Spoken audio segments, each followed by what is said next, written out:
school, you would not be accepted. You were not.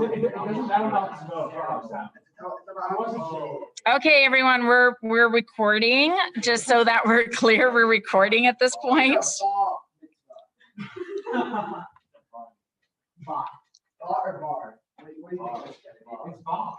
Okay, have you ever been to one? No, I haven't. I would love to go though. I think it would be so interesting and fun. I hear they put on quite a party. You've been to one? The what part? Well, that's like the whole, that is what it's about, right? Okay.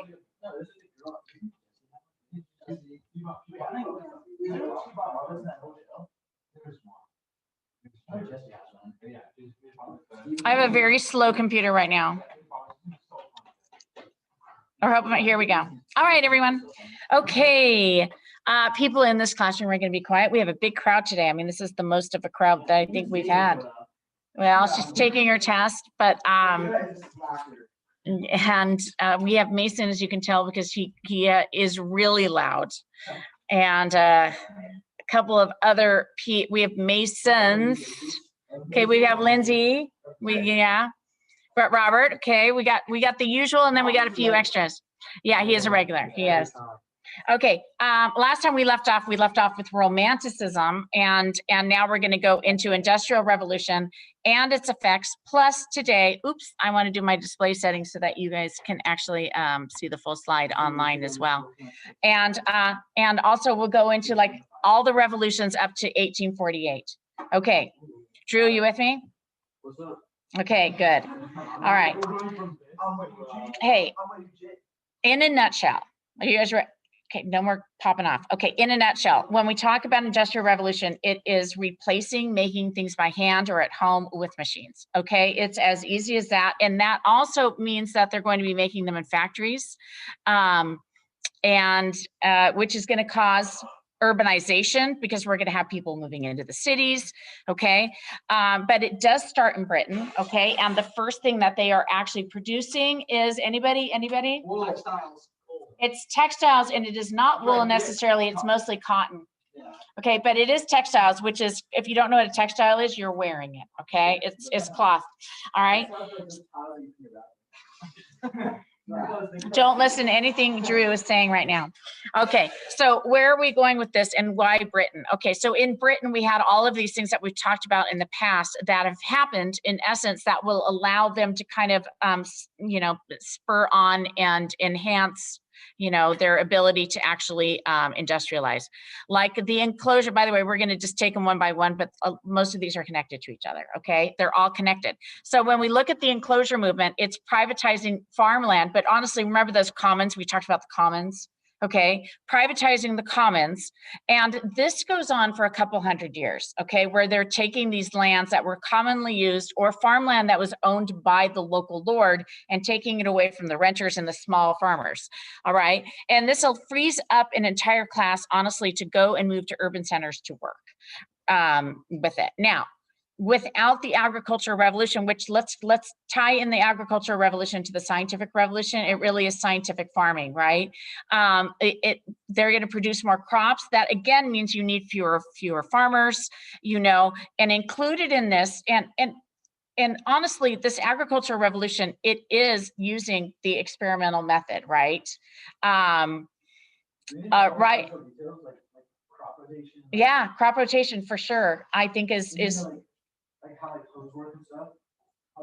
No, but definitely crop rotation. So using that crop rotation and getting rid of the fallow land, and yes. No way. She can't answer that. Yes, I can. Okay. So refute is to say against. Okay. Guys, you don't need to be here. Don't distract me, okay, when I'm trying to do this, because this is for everybody. Okay, what's that?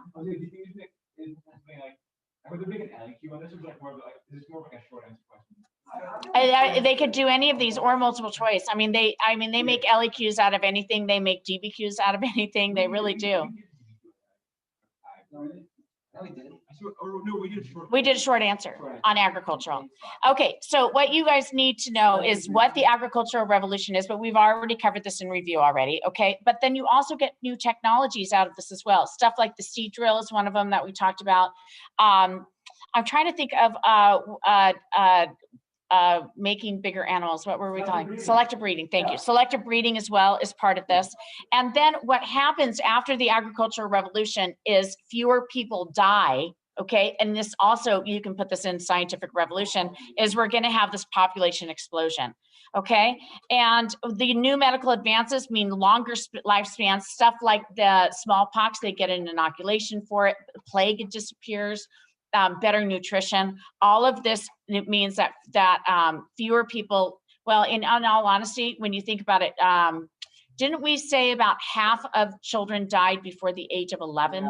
Okay, so when we start bringing that number down, obviously this is going to be a population explosion. Okay, also, what else do we have? Well, we have the commercial revolution, which is, British merchants have money to spend, okay, because of this. And Britain had the most stable banking system. Remember, they were the ones that had a Bank of England before anybody else, all right? And this great economic growth of Europe that we have between 1500 and 1800. And lastly, of course, the Enlightenment.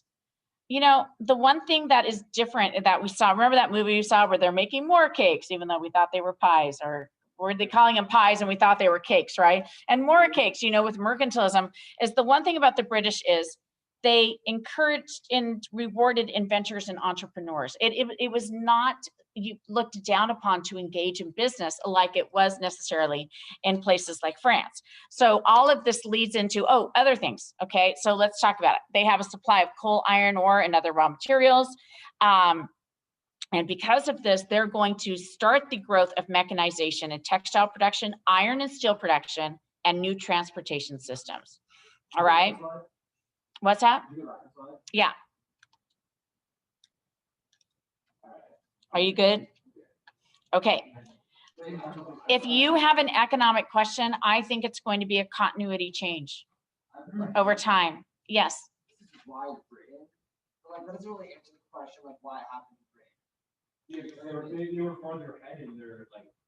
Well, there's even more reasons for it than this that we went over in class before when we talked about it, like that Napoleon had the continental system, and it doesn't necessarily address why Britain necessarily, but it addresses why the continent didn't have it, is that they weren't exposed to it.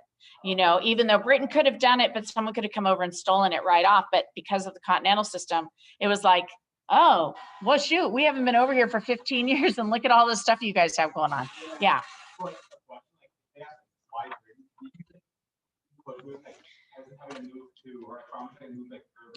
You mean like causation? So you guys, you got to put them into like like, what are you going to say? Is this causation, or is this, you know what I mean, of our historical thinking skills? Yeah. Yeah, absolutely. Well, the enclosure movement made it harder to live out on the farm. Well, they were looking for work is what they were doing. They're looking for jobs. And that's why they would go into the cities to start off with. Okay, so let's talk about other things. Natural resources and a stable government. So all these factors, if you put them together with the good supplies of coal and iron ore and other raw materials, all right, this is what we're gonna need in order to do this. Okay, so one more thing that I wanna point out here. This is gonna be supported by Parliament because Parliament was part of this. Okay, they were investing in this, and that social climate in Britain is going to be so much a part of this as well. So let's start in the textile industry and let's go through kind of where we are and what we're doing. Before we do this, I want to go back a step, and I don't have a slide for it, and I wish I did. But if you notice here, the global demand for cloth is high, and therefore we have development of new ways of spinning and weaving cotton. This all starts off not in the actual factories themselves, but in the cottage industry. Do you guys remember that? Okay, this is they're making cloth at home, and then innovations come in so that they can actually weave faster, such as in 1733, John Kay inflated the flying shuttle, okay? And now suddenly they can't make thread fast enough, so we have another innovation in the 60s, which is the spinning jenny, okay? So the cottage industry is so important because it did a couple things. By the way, it's also, what's the other name for the cottage industry? Putting out system, that is right, okay? And this is, by the way, this is rural, okay, in the 18th century.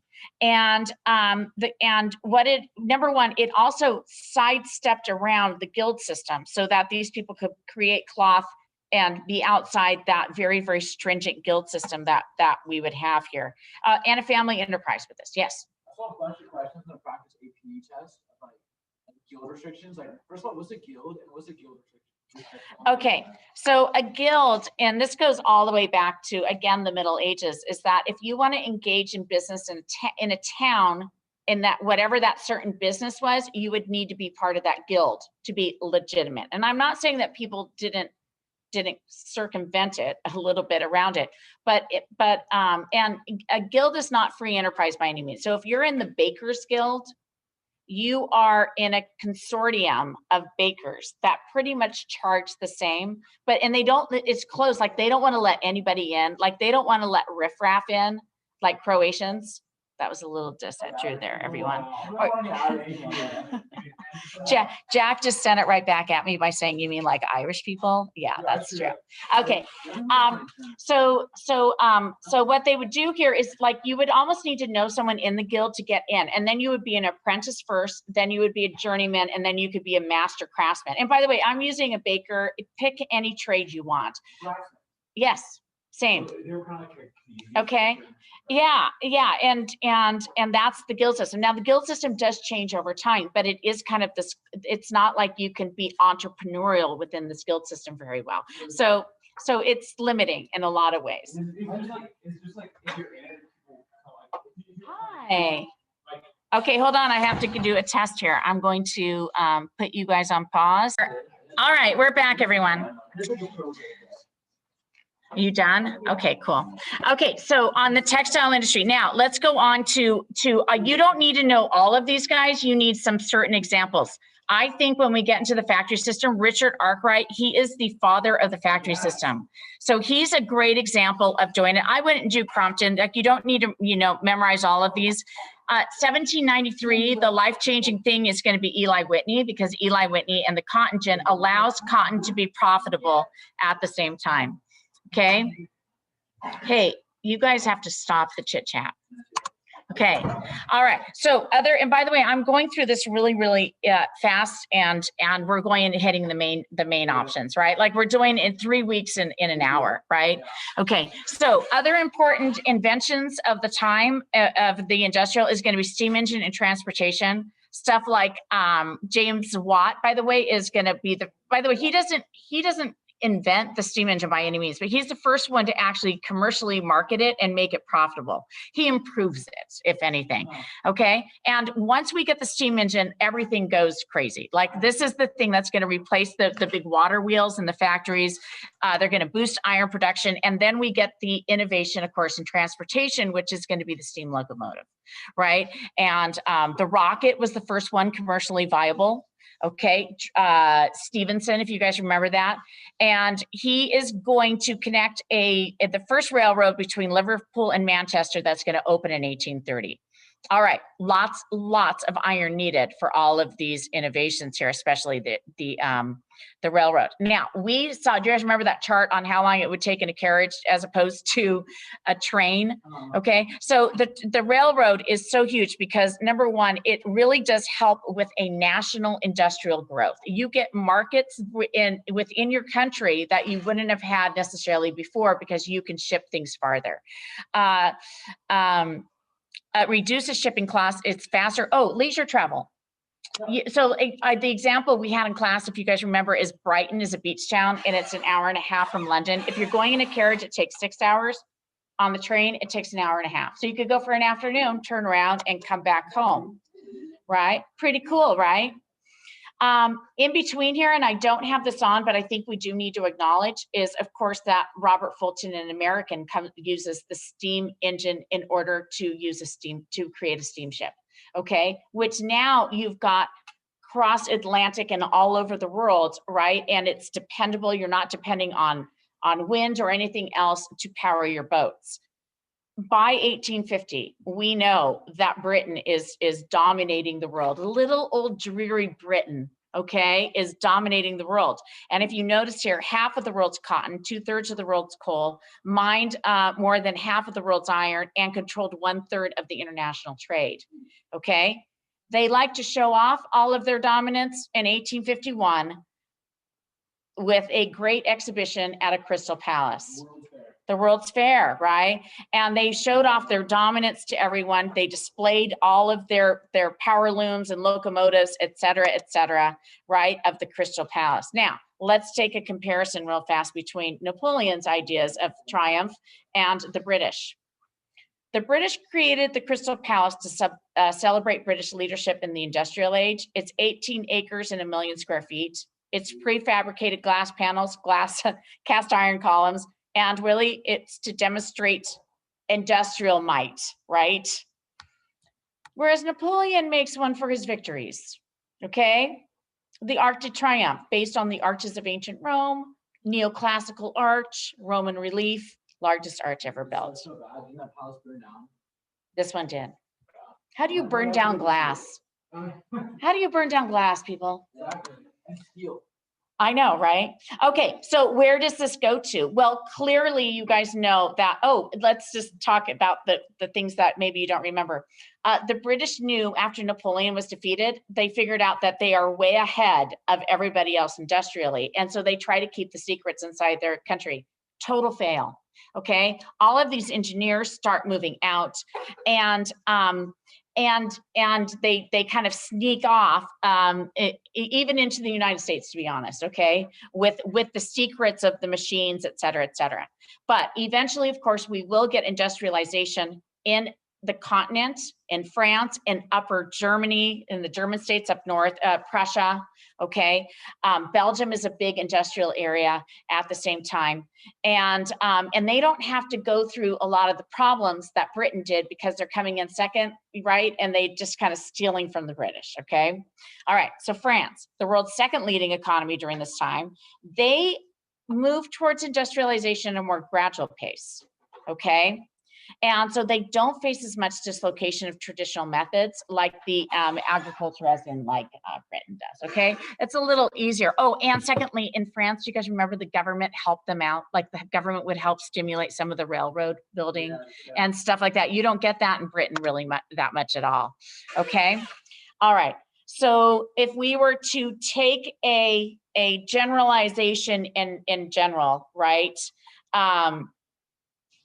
Eastern and Southern Europe contributes to their lag in industrial development. Do you guys remember that railroad picture that we showed? It's like Spain has like 2 railroads and Russia has almost none too. And Albania, forget it.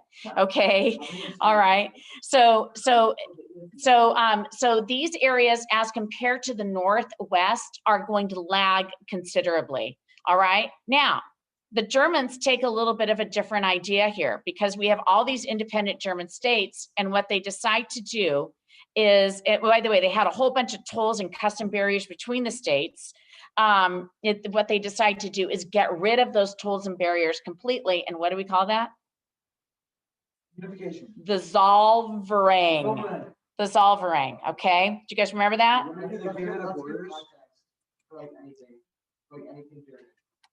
The Zollverein? Well, it is a start of unification. I mean, honestly. So the Zollverein is a tariff-free zone within the German states. It did not include Austria. I have a slide on it here in a minute. Okay.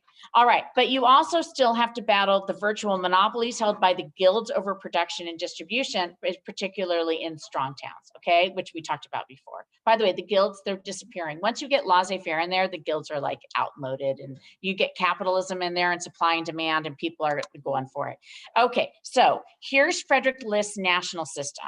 And this is a German economist who wanted this national system. And don't worry about this 3-letter macroeconomic philosophy. We don't care. What we really want to talk about is that the whole idea here is that It looks a little like mercantilism because we are going to protect domestic industries with high tariffs. Okay, the British were tossing all of this stuff into foreign markets and undercutting the native industries, right? Because the British were already good at producing a lot very cheaply, okay? So they would put a tariff on the British goods, okay? And then they would help subsidize some of the German industry, right?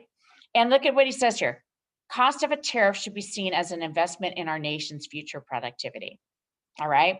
And then they're going to also have the government invest in infrastructure and internal improvements like railroads. We have national banks that are going to promote in productive enterprises. And bam, we have the Zollverein, where the German states get together and say, we don't need to have a tariff between us. We all speak German. Okay. Now, Austria is not part of that. Okay. They're not part of that. Okay. All right. Obviously, we're going to have some horrible, terrible social effects. By the way, they start to diminish in the 1830s, okay? And then it's step-by-step progress. And by the way, we're going to use, for the most part, Britain, okay, for our example of this. Okay, so social effects of industrialization. The factory system will replace the cottage industry or the putting out system. And what we get is really the creation of these social classes, okay, that have to do with industry, which is the proletariat, the workers, and the bourgeoisie, the owners. Working class initially is horrible. Okay, forever working class in a factory. Even today, if you're working in a factory, it's probably terrible. Okay, you get dangerous machinery, deadly diseases, 14-hour days. Okay, children and young children were working, no health insurance, job security. You guys get the idea here. So these are going to end up being political topics in the 19th century because we're going to have to solve some of them as we go on. All right. And then when we talk about the middle class, oh, by the way, urban workers, they live in crowded urban slums without any sanitation. All right. Entire families would live in one basement room sometimes. Do you guys remember that little thing we read where it's like 200 people used one outhouse? Okay, this was not, cities in the 19th century were not very nice places to live. Now, oh yeah, that made the towns. We made Manchester. Visualization of urbanization, right? So we've got urbanization with here. Okay, so the middle class, the bourgeoisie, they're going to get prosperity and power and leisure time. And Drew just missed out on the chair. Bye. I'll see you Friday. Okay. Okay. All right. Now, even in the bourgeoisie, we start to get little class distinctions in there. We get the high bourgeoisie, the hot bourgeoisie, the bankers and merchants and industrialists, and then the petite would be like the shopkeepers and the artisans, professionals, and clergy. Okay, now these guys, by the way, if you remember, you were part of the middle class if you could afford to hire one person to work in your house, like cleaning and stuff. Okay, like hire one servant. All right. So spend leisure time at the parks. Sports becomes a thing, like leisurely. Yes, football, theaters and beaches, etc. Okay. Okay. So what do we have here? Well, England. Remember, I always said that England likes to. Their revolution is with a pen. Okay. They like to pass legislation through Parliament in order to fix things. They don't have any revolutions at all in the 1800s, like all the other countries do. So Factory Act of 1833 limits the children who can work, okay? No children under 9, okay? And it really, honestly, if you were gonna write something, all you would need to write is it limited the age and hours that children can work. You don't have to specifically know 9 to 13 can only work 9 hours a day, and 13 to 18 can only work 12 hours a day. And it required mandatory schooling for children as well. The Mines Act of 1842, no children and no girls under the mines, period. No one under 10 at all. Okay, and then the 10 Hours Act is a start of reducing this 14-hour workday down to a reasonable amount. So it's for women and children, 10 hours a day. That's it. Okay. Today, in case you guys didn't know or you forgot, the standard workday for anywhere is, it's 8 hours a day. Okay. Even though I am working now at, I don't know if I've hit my 8 hours yet. I went to school for 12 hours yesterday. Drew is claiming, what are you claiming, child labor? 11 hours. Okay. It was 6 a.m. to 5 p.m. That's because of water flow though. in the morning. That's. Okay, let's talk about politics in general. So I want you guys to kind of home in on a couple of things, like Parliament promotes commercial and industrial interests because they are those interests that are represented in Parliament with it. One of the things that the middle class wanted, because remember, this is not a democracy and not very many people get to vote, is that the middle class wanted more and more expansion of the franchise. And franchise, of course, is voting rights. Okay, so the Reform Bill of 1832 was ridiculous with how few people still got to vote. What, didn't it go up to like 6% or something? You know, so, but at the same time, we're hitting those baby steps that we're hitting where they're going to get to the point to where all men get to vote. And that is somewhere around the 1870s. If you guys remember in class, we did Disraeli and Gladstone were the two prime ministers who went back and forth and started to expand the franchise out. The other one we're going to have here is there was a terrible, horrible law on the books known as the Corn Laws, which honestly were just for the people who owned land and were growing grain to get richer. And what this is essentially, it's a tariff on imported grain. Okay, and it kept the grain prices high and benefited all these people in Parliament, these wealthy landowners. Okay, eventually, especially because of the Irish potato famine, they're going to repeal this, and the price of food is going to go down after that.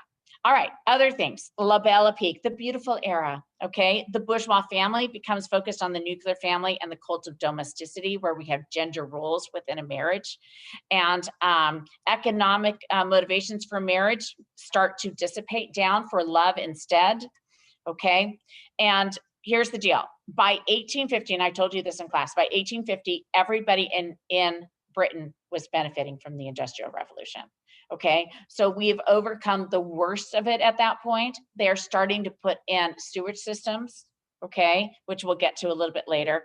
But you're going to start to get oh, and by the of the 1800s, you have higher wages, laws against women and child labor, social welfare programs, improved diet, access to birth control, and all of this is going to, you know, improve the quality of life for the working class. Okay, good. But at the same time, we have areas that are not engaging in any sort of new agricultural practices.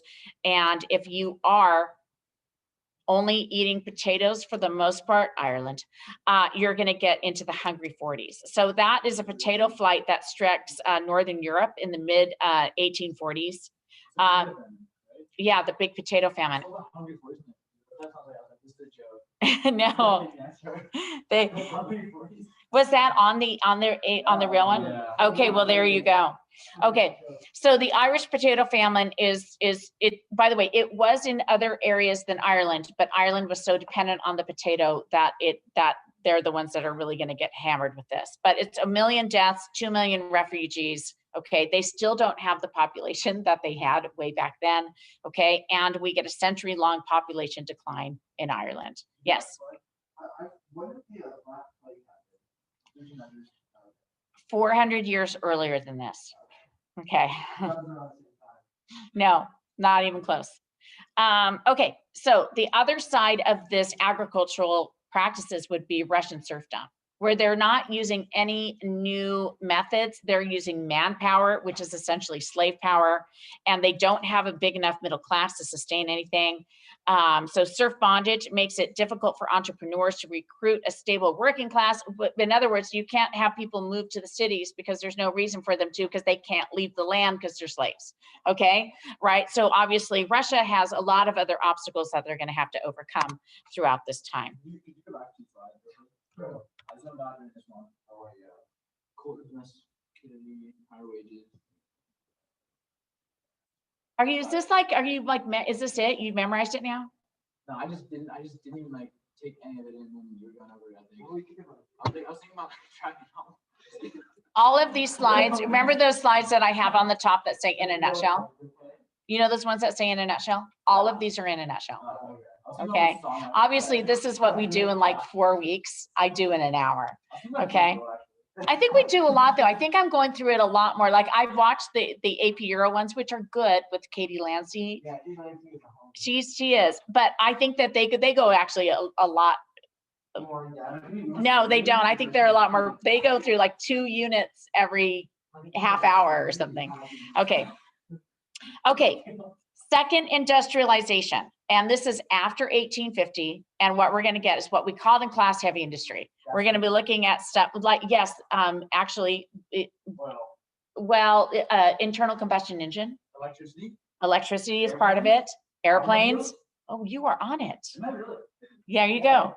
Okay, so the mechanization of the factory system become the predominant modes of production in 1914. And remember when you guys were taking that practice test, didn't they have like making needles in a factory? Yeah, I was like.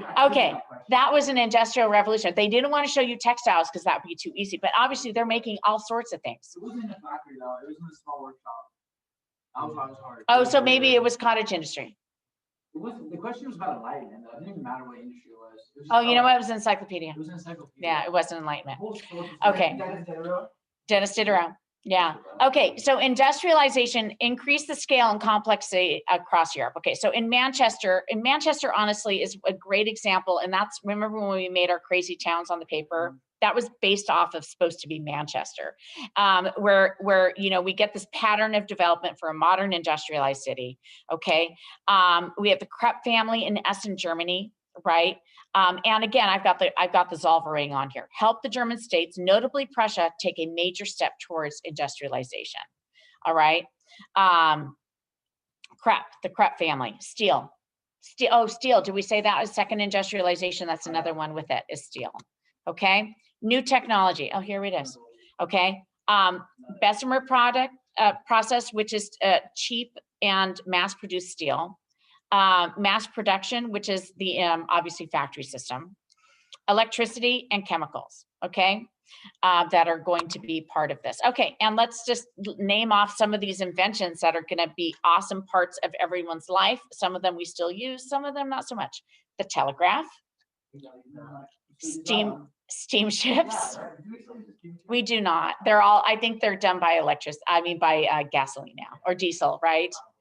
Streetcars and trolleys. Where? San Francisco. That's like a tourist trap in San Francisco. That's a car made to look like a trolley.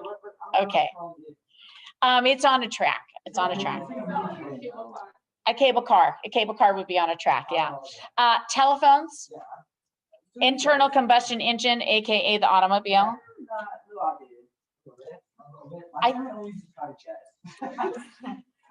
The internal combustion engine is technology that is 120 years old, and it is starting to be phased out for electric instead. You got it. Get your shirts. Okay. Airplanes, radios, ice boxes, that's like a refrigerator, and bicycles. Okay. There you go. Okay. Impact is huge. All right. We have a better life, better harvest, better production, increased population, life expectancy, lower infant mortality. Everything in this room is because of the Industrial Revolution, including the stupid foam tiles that are up on the top of this roof. Those are so cheap. Those are so cheap. Okay, so what else do we get? When things are produced in mass and therefore they're cheaper, so people like to buy stuff because it's fun. And so we get this heightened consumerism for the first time. You know, before this, let's say in the early 1800s, people only bought something if they needed it. They didn't buy a pair of shoes because they were cute. They bought a pair of shoes because the ones they were wearing are worn out, right? And so that is going to be a huge part of this. And mass marketing, we're going to get department stores like Harrods, okay? Don't hit my camera, please, Mason. Catalogs, you guys get the idea. We start to get like Heinz, okay, this is a bad example because it's American, but like prepackaged foods like Heinz ketchup comes in. Heinz is German. Heinz. He's an American, but I'm sure he is also German, okay? And then World War I hit, everyone just died. Yeah. okay, and not only that, middle class bourgeoisie, their prosperity and leisure time is super fun, but the urban, What's that? Is that when they went to like salons and stuff? No, you were in like the wrong time. That's French Rev. That's 100 years earlier. At least he's 100 and not 400 years.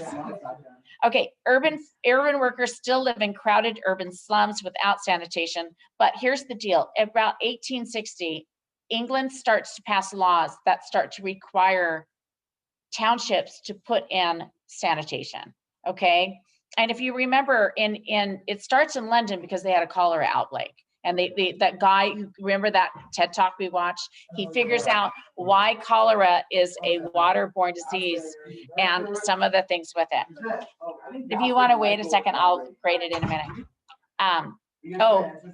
Of course not. Okay. All right. Let's go through and let's talk about classic British economic theory. So, whenever I told you, I think in economics that they'll have if they have an essay question, it'll be continuity change over time. And we're moving from mercantilism, which is a very, very restrictive system of which the government kind of decides a little bit what you're doing. Okay, you've tariffs and all this, to this new idea of laissez-faire policies based on Adam Smith's. Okay. Adam Smith, if you guys remember, he has 3 real rules. Number 1, supply and demand. Okay, prices will take care of themselves through supply and demand, that invisible hand. The law of self-interest, where you will work harder for yourself if there's a benefit to it.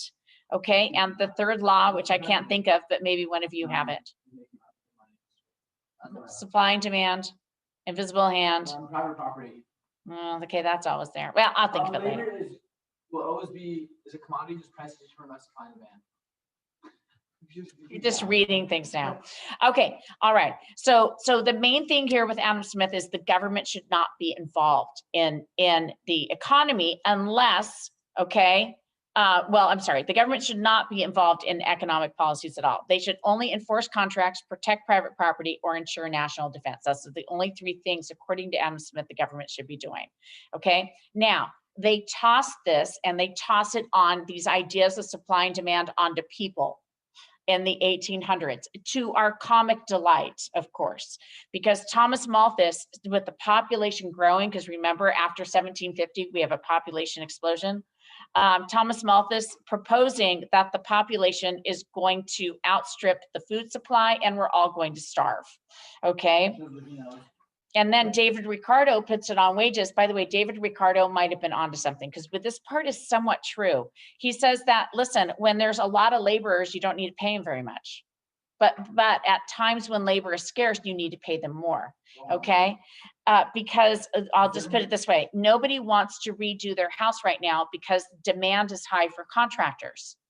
If you wait till a recession comes in, then contractors won't have enough work, because during a recession, people don't remodel their house, and then their prices go down. Okay. They're gonna work for people that can the most.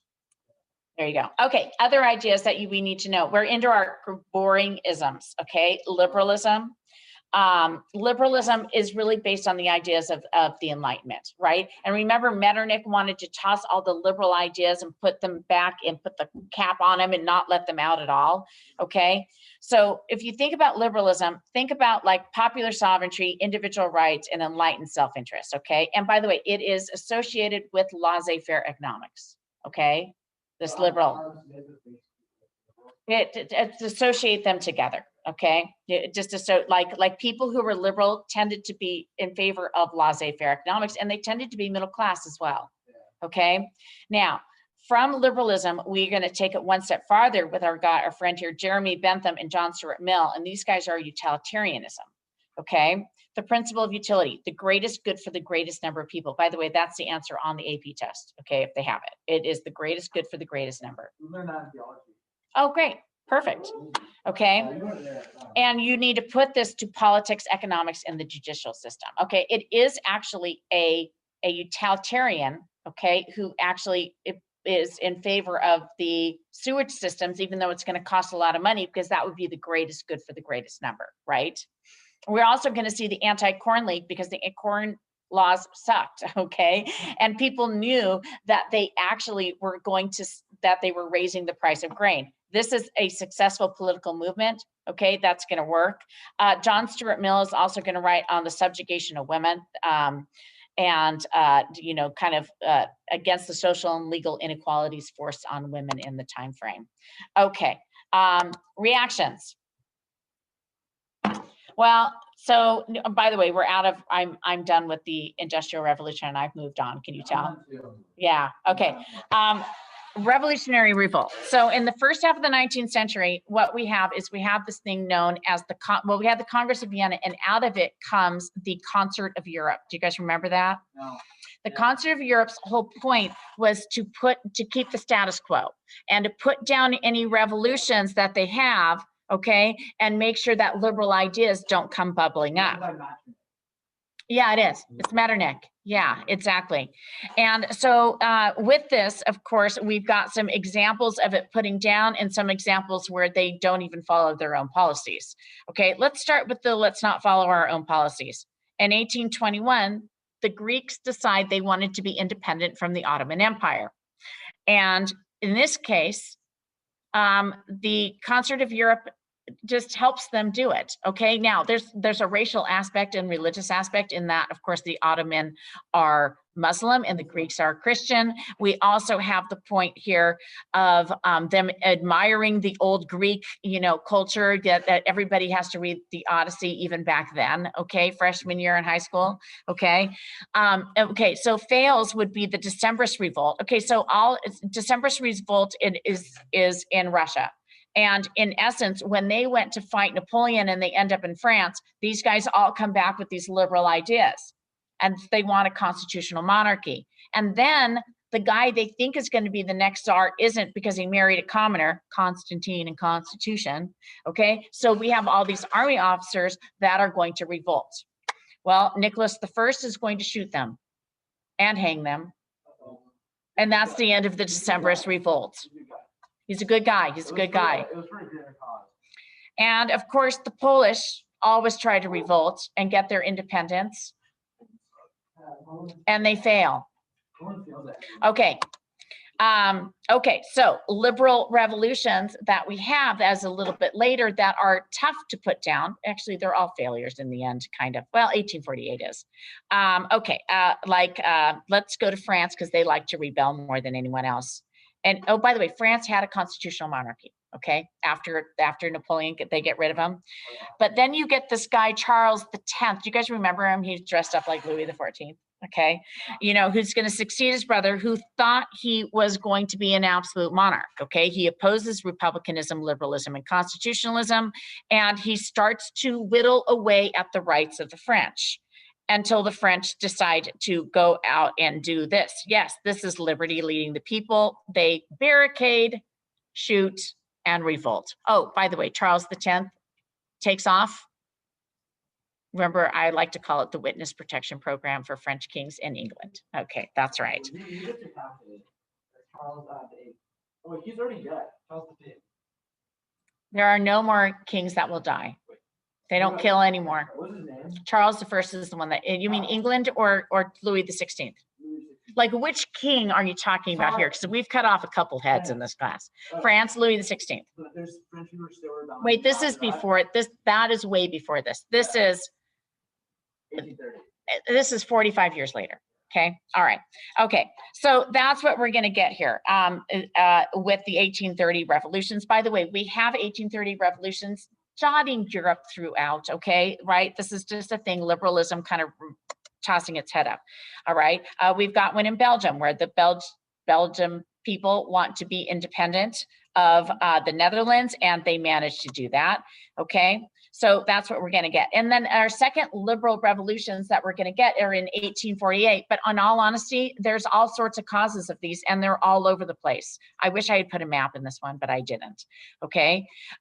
Conservative leaders don't respond to problems. Working class radicals hate repressive Metternich system established at the Congress of Vienna. Nationalism is huge. Hungary wants to break away from Austria. In Prague, I don't want to call it, I guess, let's call it Czech. Okay, Bohemia, which is what it was called at the time, they want to break away from Austria as well. Italy and Germany want unification, okay? So nationalism in 1848 is a big one. And then you toss on top of this all the fun that you can have with a couple of crop failures and then hunger and then inflation. And bam, you get a second big revolution topic, okay? In France, it's messy. They had this guy named Louis Philippe, who was this like bourgeois monarch, okay, but he only helped the middle class and no one else, okay? Look at this. Enrich yourself and you will have the vote. That sounds like rat bastard stuff to me, right? He rejects the demand to extend voting rights to the working class. Okay, anyways, his government collapsed in 1848 and he heads off to England like they all do, all right? And then we have a vying for power, okay? Do you guys remember this? And we also have Louis Blanc with his socialist Paris Commune. Okay, we have all of this stuff going on during this time frame. In the end, so we had a general in there who actually didn't become a dictator, but then he runs for election and they don't pick him. Instead, they pick a guy named Louis Napoleon. Bonaparte's his last name, just in case you were curious, okay? And he is going to create the Second French Republic, and then a couple years later, names himself emperor. And here we go again, lame old France. All right, Germany. Germany decides in 1848 okay, so this is our hope and failure for Germany. Zollverein we've done, okay, economic union. It's kind of like the EU, but just for German states. Okay, you guys seeing that? Okay, then in 1848 we have riots, okay, and they get a constitution in Berlin, and that's Prussia. But then we have this Frankfurt Assembly who decides that they want to unify Germany together, nationalism at its best. It's totally awesome. And then they go to Frederick William and he won't even let them come in and have a glass of water. And then he says he will not pick up the crown from the gutter because those people are gutter people. Man, he knows his word. There you go. Austria, it's nationalism, and they never band together. Okay, you do have a liberal one in Vienna. Okay. Oh, by the way, do you guys remember Metternich used to say when France sneezes, Europe catches a cold, because whenever France had a revolution, it kind of spread out all over the place. Okay, so we do have revolutions from Vienna to Hungary, okay, and of course I told you the Czechs are in there as well. All right, eventually it's divide and conquer, and the Austrian government regains control. All right, Russia comes in and helps them. Yes, yeah, oh yeah, you just go anytime you want. Okay, all right, so 1848, all failures. That's the big thing here, but it's going to lead into some other things later on, like Austria-Hungary. Okay, you know, where they kind of give in to some of these ideas. Basic liberal principles governed by consent continue to gain traction throughout Europe. Peaceful reforms in England, no violent revolts, because they reform with a pen, not with a gun. Okay, Russia is still repressive, and nationalism is growing. Okay, all right, socialism. The whole idea of socialism is that the distribution of wealth was unjust, okay? And the haves have more than they're ever going to need, and the have-nots do not have enough to survive. And therefore, the resources and means of production should be owned by the community rather than by individuals, and the profits of human labor should be equally distributed. I think we're done today. Tomorrow, we'll start with utopian, and then we'll go to, who's the guy after that? Karl Marx. You got it. And we'll go to Marx. I just had to put my head down that last slide. So anything about socialism. Thank you so much. No problem. Stop recording.